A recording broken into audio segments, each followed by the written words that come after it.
দেখো বন্ধুরা, আজকে আমরা লক্ষ্মী পূজার তিলের নাড়ু বানাবো।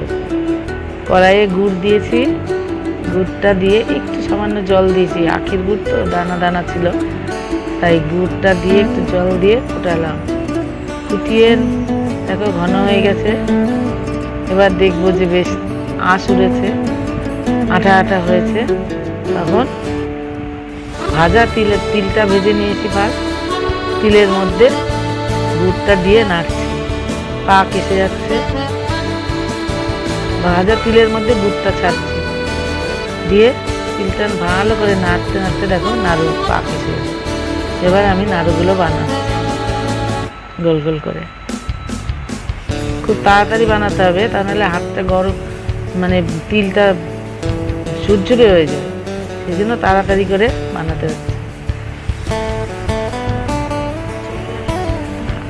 হাত গরম হয়ে যাচ্ছে বলে একটু জল লাগিয়ে নিচ্ছি হাতে, দিয়ে নাড়ুগুলো বানায়। নাড়ুগুলো দেখে যদি তোমাদের ভালো লাগে একটু সাবস্ক্রাইব করো।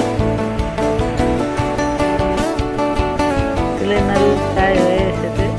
আমরা লক্ষ্মী পূজার তিলের নাড়ু, চিড়ের নাড়ু, মুড়ির মোয়া, খইয়ের মুরকি এসব বানাই। তোমরা লক্ষ্মী পূজাতে কি কি বানাও একটু বলো। আমরা ছোট থেকেই নাড়ুটা বানিয়ে